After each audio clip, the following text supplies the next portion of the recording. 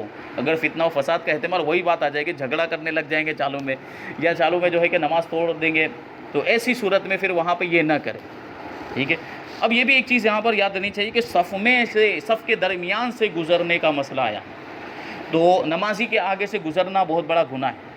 نمازی، اب یہ چیز جو ہے کہ یہاں پر اور ایک ذہن میں رہے بات آ گئی ہے، تو بہت سے لوگ سمجھتے ہیں کہ اگر نمازی کے آگے سے کوئی گزر گیا تو رکعت ٹوٹ جاتی ہے۔ رکعت ٹوٹتی نہیں ہے، ہاں گزرنے والا گنہگار ہوتا ہے، تو گزرنے والے کو گزرنے کی اجازت نہیں ہے، ہرگز بھی کسی کو بھی نمازی کے، اس کے بارے میں فرمایا گیا حدیث شریف کے اندر کہ اگر نمازی کے آگے سے گزرنے والے کو پتہ چل جاتا کہ اس میں کیا گناہ ہے تو 40 تک کھڑا رہنا وہ گوارا کر لیتا، لیکن گزرتا نہیں۔ اب 40 مطلق فرمایا، 40 سال بھی ہو سکتے ہیں، 40 دن بھی ہو سکتے ہیں، 40 مہینے بھی ہو سکتے ہیں، 40 فرما کے حضور نے چھوڑ دیا، تو وہ اب آدمی خود ہی سوچ لے کہ اس میں کتنا جو ہے کہ عذاب ہوگا اور کتنا بڑا گناہ ہوگا نمازی کے آگے سے گزرنے کے بارے میں۔ تو نمازی کے آگے سے گزرنا نہیں چاہیے، ہاں لیکن نمازی کے آگے اگر کوئی سترہ ہے، سترے کا بیان انشاءاللہ آگے آئے گا، یعنی کوئی آڑ آ گئی ہے، جیسے مثال کے طور پر کوئی پاٹیا جیسا کچھ رکھ دیا ہے، یا آگے کرسی رکھ دی، یا کوئی ایسی چیز رکھ دی ہے جو آڑ ہو جائے، اس کے بعد سے گزرنا جائز ہوتا ہے، ٹھیک ہے۔ اور جماعت کے ساتھ نماز اگر پڑھ رہے ہوں تو امام کا سترہ مقتدیوں کا سترہ ہوتا ہے۔ کیا مطلب؟ امام کے آگے اگر کوئی آڑ آ گئی ہے تو وہی آڑ مقتدیوں کے لیے بھی ہو جائے گی۔ اب مقتدیوں کے آگے اگرچہ کوئی آڑ اور سترہ نہیں ہے، وہاں سے گزرنا جائز ہو جائے گا، تو یہ صورت بھی ہے۔ پھر دوسری چیز یہ ہے کہ انہوں نے اپنے حق کو خود ہی ضائع کیا ہے، تو ویسے بھی وہ گزر کے جا سکتا ہے۔ یہ چند مسائل اب انشاءاللہ تبارک و تعالیٰ آگے مقتدیوں کی قسمیں بیان، کہ کتنی قسم کے مقتدی ہوتے ہیں، اس کو بیان کریں گے انشاءاللہ تبارک و تعالیٰ۔ اللہ تعالیٰ ہم سب کو عمل کی توفیق عطا فرمائے۔ وما علینا الا البلاغ۔ السلام علیکم۔